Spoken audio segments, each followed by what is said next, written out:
Hello, hello. What a pleasure to be here with the LinkedIn memes guy.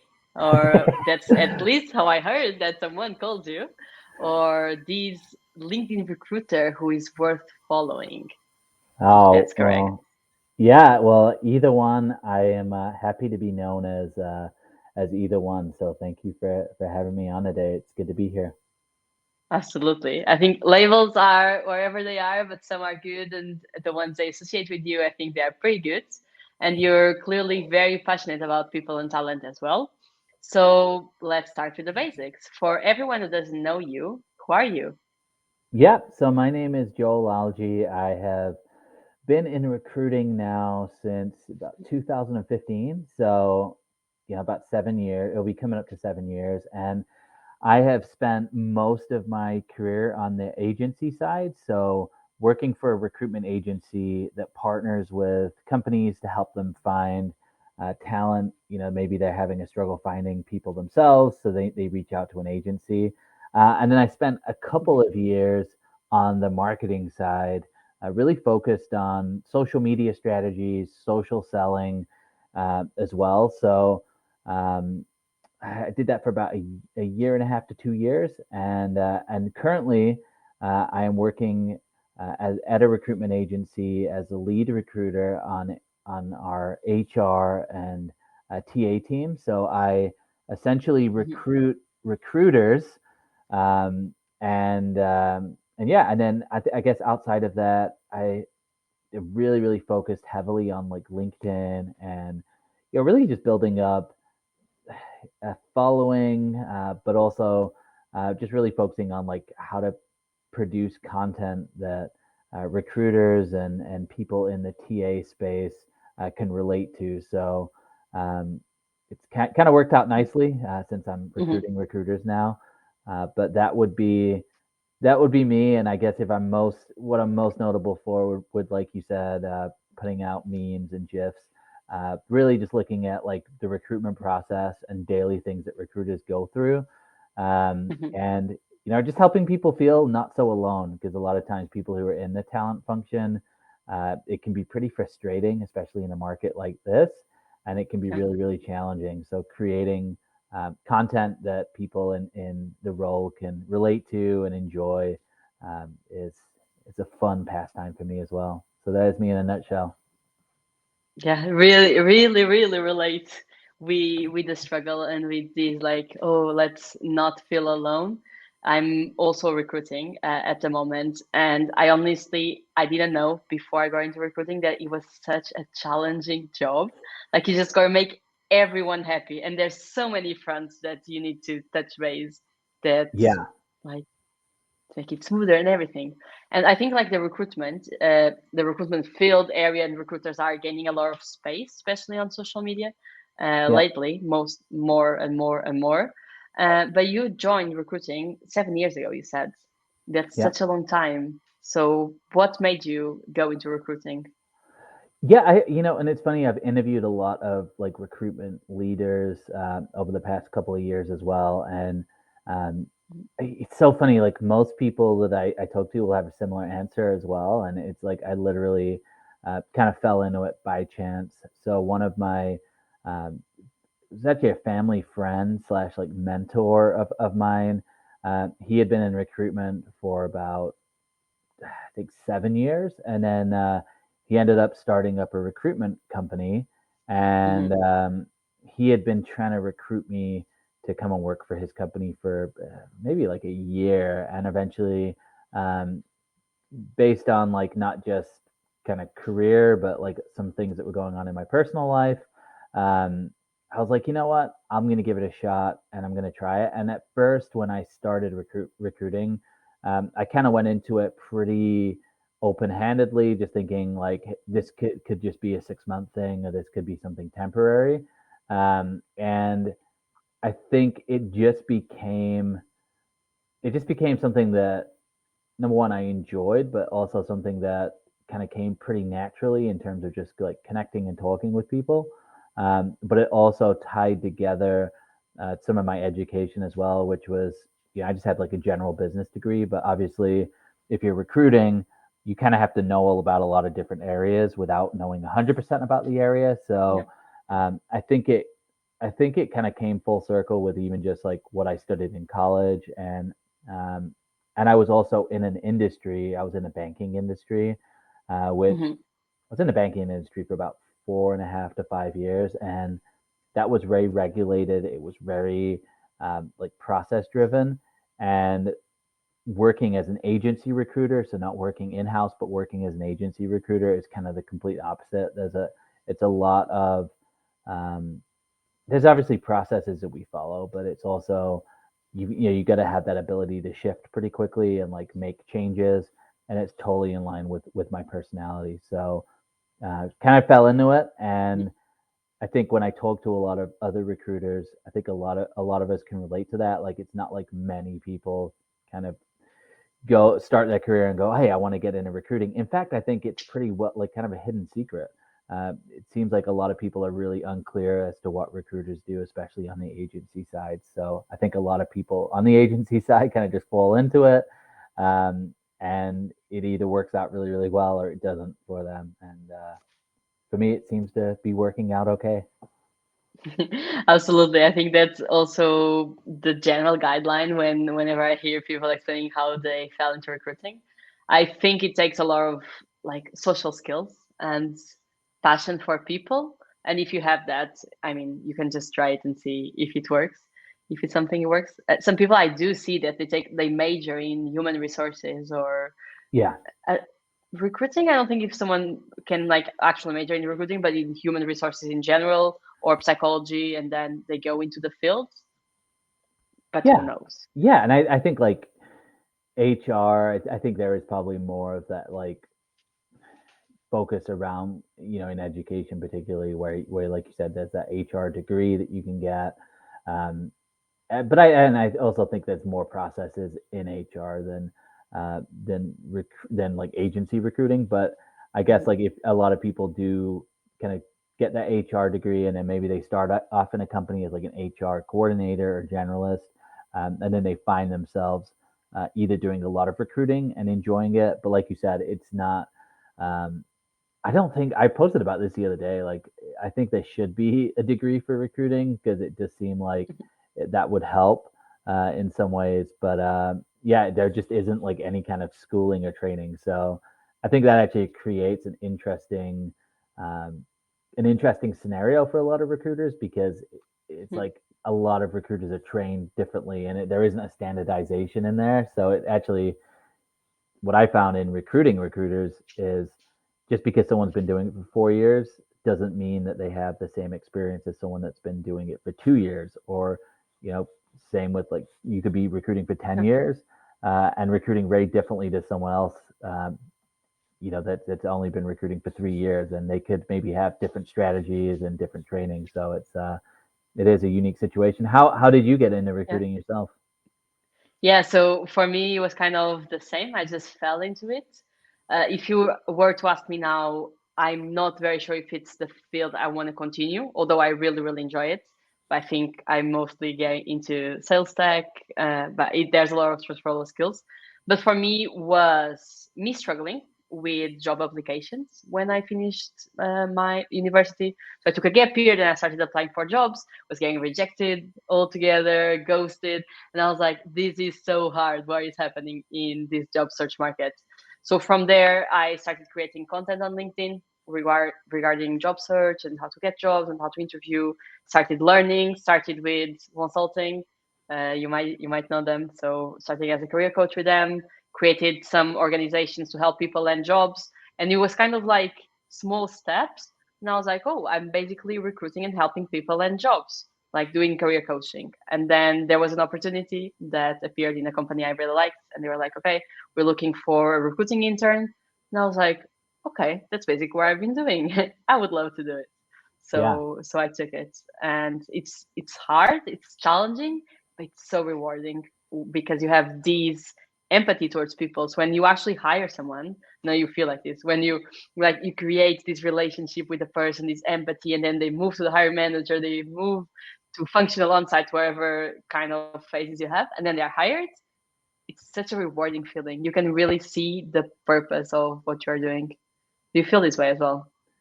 Yeah, it's funny because every time you get a placement, and I remember the first placement that I had, I think that feeling never goes away. Like it's Mm, always a feeling of like, hey, I accomplished something. So I think that is a great part of the job. But then I do think that like as time has gone by, and the more that have recruited, um, I think you just also, it's funny you said like the empathy piece. Like you do have empathy for people, but then also there is like a mm, side of it as well where, um, particularly in this market where, um, it can be challenging to keep that empathy 100% of the time with people, or even just with job seekers. I get like, for example, I get a lot of messages from people, um, where it's just like, hey, help me out, or like, hey, you should help me out. And um, I think that's where it can be a challenge to like keep empathetic with people and like understand like, hey, job seeking is hard, but also like I do think like, from a job seeker perspective, sometimes like there just is really a need for like, understanding like how recruiting works and understanding like mm, what a recruiter does. And obviously like we are there to help people, but um, ultimately like we're there to fill positions at companies. And so like even if you're internal, like yes, you care about the candidates and yes, you want to make that mutual fit. But there are also just like things that aren't helpful. Like I don't think like the rhetoric around, just hiring mm, people just purely on character and like just, don't look at resumes, just hire on character, or like take a chance on people. Like those things mm, sound really nice and like good in some ways, but um, I think like sometimes it like devalues things like experience and like understanding that like there are actually candidates that can be qualified for jobs, and a lot of times that's what's needed. Um, and a good example of that is if mm, you're hiring, elite, a talent leader, for example, or a talent director. No, mm. you can't just pivot into that overnight. So I think like, and I think right now too, with like how priorities have shifted and how, um, even things like salaries have just gone a lot higher. I think those are Mm. positive changes on the whole, but there's a fine line with those things as well. And so yeah, so I think on the whole, like I definitely, like you said, like when things come together, it is an amazing feeling, and I do love the Yeah. impact of it. But I think it's also like my goal isn't to, it's not to help candidates like find their dream job. It's actually help companies find the talent that they need, and Mhm. obviously that sometimes those things line up, but it sometimes those things don't line up as well, if that makes sense. Yeah, absolutely. And on the empathy side as well, as you were speaking, I was thinking about the job seekers that you have to reject as well, which can fall into then the trap of, oh, these, then you need to be empathic, but at the same time you need to be cold, which is a hard skill to master because it's so binary. And I mean, it's not binary. They go together, but then they seem like to be binary. So you're like, okay, I need to be empathic, but I also need to be cold. And I mean, you cannot go and cry every time they need to reject. And when I see like so many job seekers just going and bashing on recruiters, because as you say, they don't understand the recruitment process, they don't understand what recruiters do. So then there's recruiters and hiring managers as well, which I mean, they are two different things, and people just think they are the same, and it's a whole Yeah, mess of things. it's I think, again, like you said, like the part that is actually really challenging in our job is like rejecting people, which Mm-hmm. is obviously why like things like ghosting happen, because nobody wants to let people down. But at the same time, I hear a lot of people saying, well, I want feedback. And sometimes it's just understanding that, um, number one, it's nobody actually wants negative feedback. And like, I think sometimes like people think that they do want it, but Yeah. they don't always, it's very hard to receive negative feedback or feedback that isn't positive, because nobody wants to hear that. Like if if Hmm. you didn't do a good job in the interview or like you weren't answering things correctly, um, and as a recruiter, if you give that feedback to someone, there's a level of humility that it actually takes to take on that type of feedback. And obviously, if you're in a Yep. job search, which is super stressful, and you're wanting to provide for your family, which is really stressful, and you're wanting a job, um, sometimes, like obviously ghosting being sucks, but I think on the flip Mhm. side, like being rejected sucks. So sometimes I think we have to, you got to ask the question, like, is it feedback that you want, or like, is feedback actually what you want, or like, are you kind of even looking for like an apology from the recruiter, or like, that type of thing. Hmm. So, um, I think that's just fine lines with those things. And, but I will say on the whole, like, I do think that, if you really want to set yourself apart from other recruiters, like, things like checking in with candidates like when you don't have something, or like when you don't have news, and like just being a really good communicator, and like communicating and being transparent often with people is a really good Yep. way to set yourself apart, because like you said, um, there is a negative reputation around recruiters. And I do think that like it's a pretty easy thing to be able to separate yourself from other recruiters by just giving the negative feedback or having those real conversations. But Mm. um, it's still hard. Like it's a hard thing, like you said, to be able to do. Yeah, I think it's hard on both sides, but I also think it's important for them to grow. Exactly. And sometimes I'm not pro ghosting at all. I think sometimes it's even better just to, close the position, send everyone automatic rejections. Then they have a no, then not to have anything at all. Because not having an answer as human beings who just are complete chaos when we have an unknown step and we don't know what's happening, it's better to get like no, which is an answer, than no answer at all. But sometimes on the feedback side, you cannot give feedback to everyone because it's just not timely possible, and you have like KPIs which you need to fill, and everything goes so fast. But for people that actually move to the last phases, it might be Exactly. nice. Should be Yeah. that should be 100%. Like if you're the more time you're investing into the interview process, the more feedback you are owed, without a doubt. I think like hitting the easy apply button and not getting and not getting anything back, that's not really ghosting. That's just you hit a button, and maybe you get the rejection email, maybe you don't, but that to me, that's not ghosting. Like if you send me a DM and I have no idea who you are, and the DM says, "Hey, can you find me a job?" If I don't answer, that's not me not ghosting you. That's just me Yep. ignoring like a random reach out that makes no sense. Big difference. Now, if I reach out to you and then we set up an interview, and you have a phone interview, and then you have a face to face interview, and then you have another face to face interview, and then you reach out to me and go, "Hey, Joel, you got feedback for me?" And I never get a hold of you again, that's ghosting. So, yeah, definitely making that distinction is a big deal. And like on the mistake side, sometimes I see people making mistakes on the interview. And when you don't get to a phase where you actually give them feedback, or where it's such a clear no that you just don't give them feedback and they don't pass like the recruiter screen, I mean, it's tricky. But then I always think like, okay, now they will go ahead and they will do the same in other companies.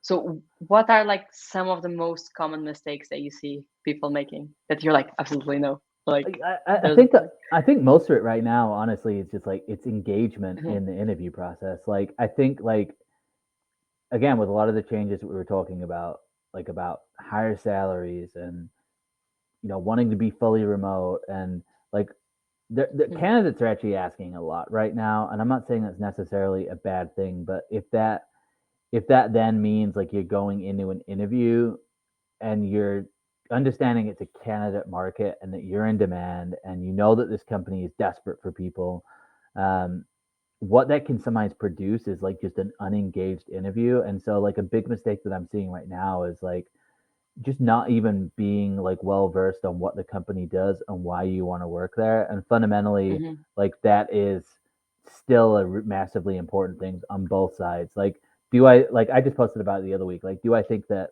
a job can sometimes just be a job? For sure. And like, do I mean that you need to be in an interview process and like 100% like about that company. That's not what I'm saying, but at least being like, yeah, I'm passionate about the industry, or I think that this industry is something that I want to be involved in, or I think that the mission of the Hmm. company is great, or like having like an intrinsic motivator outside of, yeah, I just feel like I can't grow at my current company is big. And then I think, having some good questions, like I don't know if this is like a, rule of thumb, but I think like, for me, like if I'm looking at a good interview, like you're asking questions about the interviewer specifically and like why they're with the Hmm. company and maybe about their background, showing that you've like done some research in them.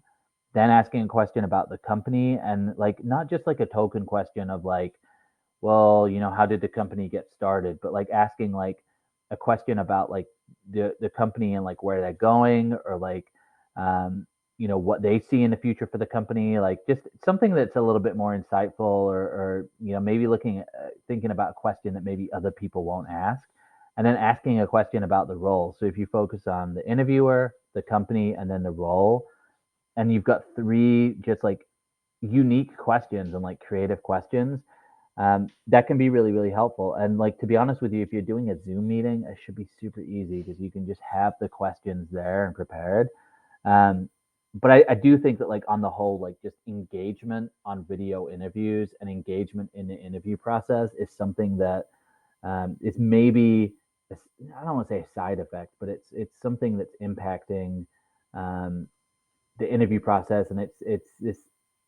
I think it then impacts how somebody operates in a company as well. Because obviously, if you're fully remote, um, being just engaged in things and being a part of like the company or being a part of like a team remotely Hmm. can be a challenge. So I think just being engaged, being interested, and um, and then I think another issue right now is just like being careful to like not overly extend yourself. Like being Hmm. sometimes there is, I mean, in my opinion, there is like a such thing as interviewing at like too many places, and like just being really specific where you interview, and like not just letting it get out of control. So you're like getting into an interview and like Hmm. thinking about 10 other things, or thinking about six other interviews you had that day via Zoom. If you ask someone, okay, so just for timely manners, let's see, are you currently interviewing at other places? What would the ideal answer to this question be?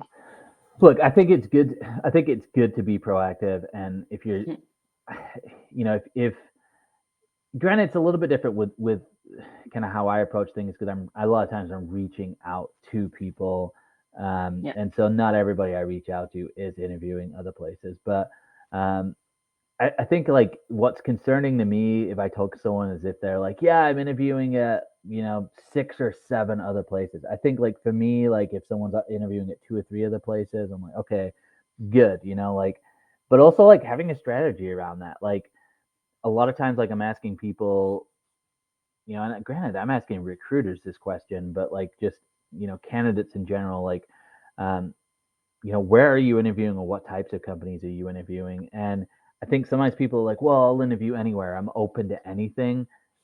To me, Hmm. that's not a good sign. Like being specific as to like why and like the types of companies you're reaching out to matters. So, um, and again, like it's good to have those options. It's just like how many options make sense. Like I think if you start getting over like 5 opportunities, I start questioning like how engaged are you in each one of the processes? Like how are you actually like comparing the positions? Yeah. And particularly like if one company is a startup, another company's a mid-sized company, and another company's like a really huge company, then you've got three different types of opportunities. So I'm always just curious about like Mhm. how people are weighing those opportunities and what matters to them within those opportunities as well. Um, so I think like it's kind of like with the interview questions, like being really specific and not being generic is a really big deal. And Mhm. I think that really can separate people in the interview process as well. Like they ask really great questions. Like hiring managers, if you ask them really good, insightful questions, it's really noticeable, because a lot of times like the questions are just very surface level as well. And that would I would flip Yeah. that as well. Like what makes a bad interviewer? Like showing up late to Zoom interviews is not it's not a good idea. Like it's a terrible first impression. Being like sloppy in interviews, it's not great either, and I think like it's easy to like get in, would I show up like this at a Zoom interview? Potentially, if I know that that's the culture of the company, but it's still, like things like appearance Mhm. and how you carry yourself still matter over Zoom, both ways too. Like I think as interviewers, you should be aware of that. Like, don't pack your day full of Zoom meetings and then have an interview at the end of the day. Like, you're going to be burned out. You're not going to want to be on the Yeah. video. And I think like it's equally as important for people who are interviewing people to like get them engaged in the process, sell them on the company, sell them on the position. Um, Mhm. and when I say sell, I don't mean like just BS them on it, but like actually like be passionate about why you're recruiting. Because again, like on Zoom calls and this online virtual world, you have to almost like overemphasize things, and you've got to be more engaging. Otherwise, it's like it can just be a bad experience for people as well. A two-way street, and as you said, it's more now that it seems like it's more going to the candidate towards the candidate side, but it's still pretty much like has to be balanced. Has to be the company has to be happy with the person they hire, and the person that is hired should be happy going to work for that company because they want to work for that company, even if Exactly. they are interviewing for other places. I have only two more questions for you, and yeah, so what about salaries? This is the big question. Should people ask about the specific salary, or should they tell the specific salary they are looking for as well, or like a Yeah, I mean, range, or yeah. yeah, I mean, I don't see a reason why you look like when like it's illegal here in many states in the US at least to, recruiters like should not be Mhm. asking like what are you making? Like as a recruiter you should never ask that question. Um and to me like what you're making doesn't shouldn't matter in like what you want for a next role. But here's what I'll say with that is like the question that you should be asking is like what are you targeting? And I think as a candidate, like you've got to do your research and like Mhm. I get it. Like, yes, recruiters, we have a part to play in that. If somebody says I'm looking for 80K and you know that the market rate for their experience and where they're at is 95,000, as a recruiter, you should probably be advising them and saying, hey, maybe you're looking a little bit lower than what you're worth based on your experience. But Yeah. you know what? You want to make money in the world and you want to make money and you want to get ahead in anything, then number one, you better know like what the market's paying for your skills, and that's on you. That's research. That's asking people. That's figuring out like if you don't know what you're worth and what you're making, then I question whether or not you're actually worth that amount sometimes. So I think doing research, but then also like understanding that you still have to be able to articulate and show and demonstrate in a conversation the Mhm. value that you bring. And if you can't articulate it and if you can't actually show that value, it's going to be hard to get what you're asking for. So, yes, things like interview prep, you should be doing interview prep. Like, make your recruiter work. If you're working with a recruiter, if they're an internal recruiter, if they're an agency recruiter, whoever that recruiter is, have them do a prep call with you. Ask them questions like what types of questions has this interviewer asked in the past? Like what's the interview process? How long is it? Like what type of feel are they? Asking those questions up front is a big deal. And I think the same with salary. Like you should never expect people to like tell you like where you're at. Like it is your own responsibility to figure that out. And some good ways to do that are look at people who are in the role that you're applying to. Maybe reach out to 10 of those people on LinkedIn. Maybe three of them will give you a conversation and ask them, be like, hey, can you give me an idea? Like, what should I be looking for? Like, is this a fair rate? Um, and, so I think like there is that advocate, you can expect some people to be an advocate for you, but at the end of the day, like you've got to do the research yourself. And unfortunately, like definitely with like minorities and um, that happens all the time. Obviously we already know that in the workplace that males tend to make more than females, but they also tend to ask more and counteroffer more. So I think part of that is on like the business as a whole, but also like you've got to be doing that research yourself. Um, and I think like asking for more. What's the worst that's going to happen? The worst that's going to happen is that they're not going to give you that, but you never know until you ask. And I think like um, that's another piece to it as well. Um, but again, when you ask for something, like you've got to be able to back it up with like this is why, this is what it's based on. Um, like seeing a LinkedIn post that somebody posted saying something, that's not enough. Like you've got to like legitimately know like where things are at, and especially in your industry, you should be knowing that anyway. Um, but yeah, that's my thoughts on salary. Yeah, Probably be not more what people want to objective. hear. The research. Yeah. No, people just want to say, "Oh, I want to make 100K. I'm currently on 50K. I want to make 100K." And to be like, "Yes, of course, we'll give you 120K." I mean, people can ask whatever they want. It's good to be realistic. Otherwise, no one's gonna take you serious, and no one's even gonna give you that. My last question for you is: what is one thing you'd like every job seeker to know? Yeah, I think it comes down to like fundamentally like if you're a job seeker, recruiters are like not there. And I want to be careful with this, but it's like recruiter, like the number one job for recruiters isn't to like help you find a job. And I think that can just save a lot of heartache right away. Like if you just understand that like a recruiter's job is to find candidates based on job descriptions and conversations that they've had with hiring managers. So it's the hiring managers that are actually driving the recruitment process. The hiring manager is saying, "Hey, I need someone on my team because we've got X amount of work and we have this many people to do the work, and either our team is stretched or maybe they lose somebody and now they need to hire people." So the hiring managers are the ones that make that determination.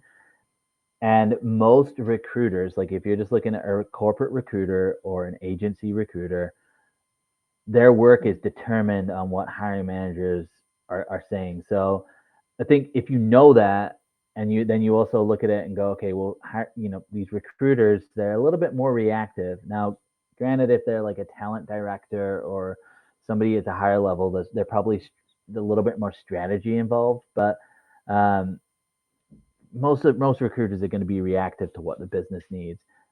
And most recruiters are probably overworked and they've got too much work that they can't handle. So like I think a lot of recruiters are like, we're really busy, we're working on a lot. So I think as a job seeker, if you understand that, I'm not saying like you need to understand it because you need to have empathy for us in this role. It's just it will Mhm. help you figure out like how to approach a recruiter, and just understanding that like the type of recruiter, the company that they're at, the agency that they're at matters. So if you can literally just click on their profile and look at like the types of roles that they're hiring for, that can Yeah. help save you a lot of time and a lot of heartache. Because if you're just reaching out randomly because someone says recruiter on their profile, like go look at the company. Are they working for a company? Are they working for an agency? So I do think that like just understanding that can help out a lot. Um, and then also like I just think like for job seekers, just understanding like job search is always tough. It's always going to be tough, and it's temporary. And it's a temporary situation. Like you will get back to work, um, but I think like it's just kind of understanding that and being okay with that as well. And like um, being okay with like some people will, again, some recruiters will actually help you and they'll give advice, but that's not all recruiters, and just being okay with that. And like it doesn't make someone a bad recruiter because they won't have a conversation with you. It probably just means they're super busy and it just doesn't make sense at that time to have the conversation. And it's just kind of how it is. Absolutely. Super great tips. Also important to like have the foundation. So I love that you built on that because job search in the end is a very emotional game. And it's very hard when you don't have a job and you're trying to get a job. But if you can understand that recruiters are on your side, even though they don't actively like engage you, you should also be proactive and take everything. I think what I just sum up from this conversation, like be proactive, your research, reach out for this specific thing, and ask these specific questions. So it's a two-way street. Joel, thank you so much for your time. Thank you so much for your insights, for everything that you shared. It's really, really useful. And from a recruiter perspective, even more. So, really, really grateful for having you here Thanks, today. Mariana. I appreciate it. Yeah, great to be here. Very cool what you're doing, and glad that I got to be a part of it today. Yeah, amazing. Keep on posting your amazing memes because we really need them. Just make LinkedIn so much better. Well, So, I yeah. like to have fun with it, and I just think like again, a lot of the messages that I get from recruiters are like, "Hey, I really appreciate it because I'm glad that I'm not the only one that's going through it." And again, like I'm not looking for like massive like empathy from job seekers because I do think like being a job seeker is probably one of the toughest things that people can go through. But I Yeah, would say like for job seekers, like just understanding like how recruiters work can just save you so much time and effort. Um, so I think it's important. I think conversations like this are really important as well. So thanks for having me on. absolutely. Thank you. Have a lovely rest of your day. And I All hope you right. can finally recruit a recruiter. Bye. Me too. See you later. Bye.